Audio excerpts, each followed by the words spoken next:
नमस्कार, news nation digital के हमारे इस खास एपिसोड खबरें दुनिया की में आपका स्वागत है। मैं हूं सुमित कुमार दुबे। साल 2024 में मिडिल ईस्ट में इसराइल ने गाजा में हमास और लेबनान में हिजबुल्लाह को कमज़ोर किया।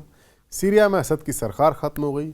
बस यमन के हूती बागी ही टक्कर में बचे रहे। एक तरह से कहा जाए तो इसराइल ने अमेरिका की मदद से ईरान के बनाए हुए एक्सेस ऑफ रेजिस्टेंस को ऑलमोस्ट ख़त्म कर दिया। और अब खबर आ रही है कि साल 2025 में बारी खुद ईरान की है। जानकारी मिल रही है कि ईरान के धुर विरोधी डोनाल्ड ट्रंप के इसी महीने की 20 तारीख को राष्ट्रपति बन जाने के बाद अमेरिका और इजराइल मिलकर पहला हमला ईरान पर करेंगे और उसके निशाने पर होंगे ईरान के परमाणु ठिकाने। दरअसल जब से इजराइल ने हमास और हिजबुल्लाह की कमर तोड़ी है, तभी से अमेरिका ने इस बात की आशंका जताई है कि अमेरिका में यह आशंका जताई जा रही है कि ईरान अपनी सुरक्षा के लिए अब इकलौते सहारे यानी परमाणु बम को हासिल करने में तेजी ला देगा। ईरान के पास बैलिस्टिक मिसाइलों का अच्छा खासा जखीरा है। इजराइल का एयर डिफेंस उन्हें रोक नहीं पाता। 1 अक्टूबर पिछले साल जो ईरान ने मिसाइल स्ट्राइक की थी, उसमें इस बात की नज़ीर भी मिली थी कि कई सारी ईरानी मिसाइलें इजराइल में जाकर गिर गई थी। ऐसे में अगर ईरान के पास भी न्यूक्लियर पावर आ जाती है तो मिडिल ईस्ट में शक्ति का संतुलन हमेशा के लिए बदल जाएगा और इजराइल के अस्तित्व पर ही खतरा मंडराने लगेगा। इसलिए ऐसा माना जा रहा है कि इजराइल और अमेरिका हमला कर सकते हैं और ऐसा करने के लिए इजराइल काफ़ी वक्त से अमेरिका को कन्विंस कर रहा है कि ईरान को परमाणु हथियार हासिल करने से पहले ही उसके ठिकानों पर हमला करके उन्हें बर्बाद कर दिया जाए। लेकिन अभी तक जो बाइडेन इजराइल की इस बात से कन्विंस नहीं हो रहे थे, लेकिन डोनाल्ड ट्रंप को तो माना ही जाता है कि वो ईरान के विरोधी हैं। लिहाजा यहाँ पर थोड़ा सा बात अब बढ़ी है और ईरान पर बड़े हमले की आशंकाओं के बीच अमेरिका की सेंट्रल कमांड के deputy commander vice admiral Brad Cooper Israel के दौरे पर पहुंचे। कूपर ने इजरायली फोर्सेस के मेजर जनरल अमीर बाराम से मुलाकात भी की। इस मुलाकात में ईरान के परमाणु ठिकानों पर संभावित हमले की तैयारियों पर भी बात हुई, ऐसा कहा जा रहा है। साथ ही बाइडेन प्रशासन की ओर से जो हथियार रोके गए थे इजराइल को, उन हथियारों में 1700 भारी बम और 134 D9 कैटरपिलर बुलडोजर शामिल थे। ये रोक दिए गए थे इजराइल को देने से, उनको भी वापस दिए जाने पर बात हुई। इजराइल और अमेरिका के मिलिट्री ऑफिसर्स के बीच इन हथियारों के बारे में बात हुई जो बाइडेन सरकार ने भेजने से मना कर दिया था या रोक दिया था। इजरायली फोर्सेस अमेरिकी बुलडोजर और दूसरे हथियारों का इस्तेमाल अमेरिका में जो आंतरिक आलोचना होने के बाद ही बाइडेन प्रशासन ने यह खेप रोकी थी कि ये बुलडोजर जो दिए जा रहे थे उनका इस्तेमाल जिस तरीके से गाजा में किया जा रहा था, इनह्यूमन जिसको बताया जा रहा था। इजराइल फोर्सेस के प्रवक्ता ने बताया कि अमेरिकी अफसर कूपर ने कई इजरायली वायुसेना के अड्डों का दौरा भी किया और ऑपरेशनल गतिविधियों की समीक्षा करते हुए यमन से आने वाले खतरों यानी हूती बागियों से आने वाले खतरों और अमेरिकन फौज के साथ सहयोग पर बातचीत की। इजराइल और अमेरिका की ओर से, माफ कीजिएगा, ईरान की न्यूक्लियर साइट को निशाना बनाने की चर्चा शुरू हो गई है। इजरायली वेबसाइट वायनेट ने एक रिपोर्ट में दावा किया है कि डोनाल्ड ट्रंप इस बात से इनकार नहीं कर रहे हैं कि वो ईरान के परमाणु ठिकानों पर हमले का आदेश दे सकते हैं। ऐसे में ईरान भी ट्रंप की सत्ता में वापसी पर अपनी तैयारी कर रहा है। ईरानी विदेश मंत्री अब्बास अराक्ची ने कहा कि साल 2025 ईरान के परमाणु मुद्दे से के लिहाज से काफ़ी इंपॉर्टेंट होने वाला है।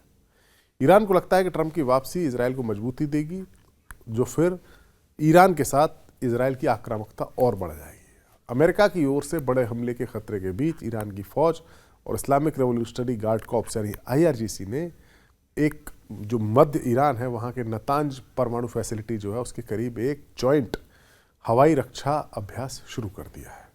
इस दौरान ईरान ने अपने परमाणु सुविधाओं पर संभावित हमलों के बचाव के तरीकों और जवाबी कार्रवाई की क्षमता की जांच की है।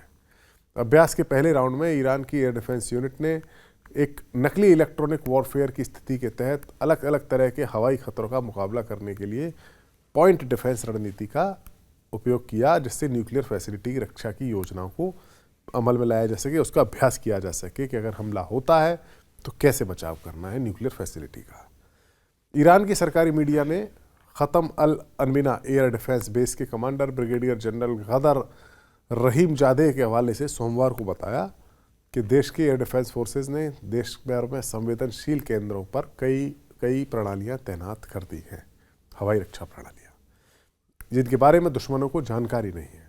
सैटेलाइट इमर्जरी के मुताबिक पिछले साल अप्रैल में ईरान पर इजराइल ने जो हमला किया था उस दौरान S-300 मिसाइल सिस्टम को निशाना बनाया गया था। ये एक रूस की बनाई हुई एयर डिफेंस सिस्टम है जो सतह से हवा में मार करती है, जिसे कई तरह के हवाई हमलों और क्रूज मिसाइलों से मुकाबला करने के लिए डिज़ाइन किया गया है। मिडिल ईस्ट में ईरान के साथ एक सीधी और बड़े युद्ध की आशंका के बीच ईरान अपने सबसे मजबूत दोस्त रूस के साथ भी संपर्क साध रहा है।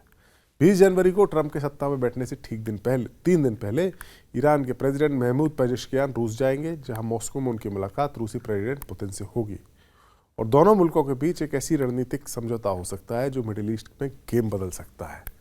ईरान और अमेरिका दोनों को डर है कि यह समझौता ईरान को परमाणु हथियार बनाने में और मददगार साबित हो सकता है।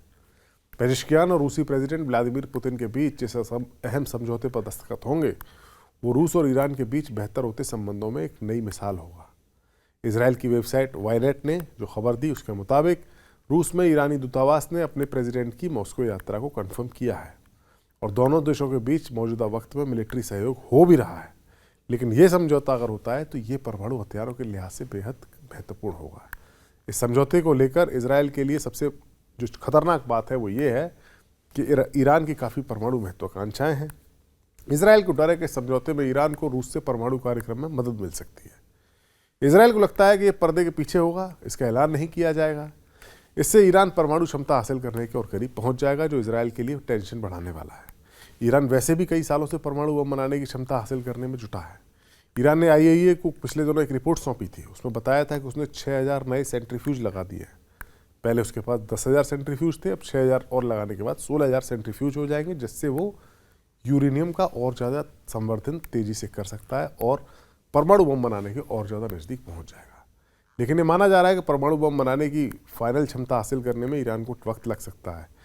लेकिन मिडिल ईस्ट में जिस तरह का माहौल है, जिस तरह से बातें हो रही हैं कि अमेरिका और इजराइल मिलकर हमला कर देंगे, उसके तहत इजराइल बिना किसी की परवाह किए, जिस तरह से इजराइल बिना परवाह किए हमला कर रहा है, इस तरह के माहौल को देखते हुए लगता है कि Israeli PM Benjamin Netanyahu Trump के साथ मिलकर इस साल ईरान के खिलाफ बड़ा एक्शन ले सकते हैं और इजराइल अमेरिका दोनों मिलकर अगर ईरान पर हमला करेंगे तो ईरान के पास अपनी हिफाजत के लिए परमाणु बम होना ज़रूरी है।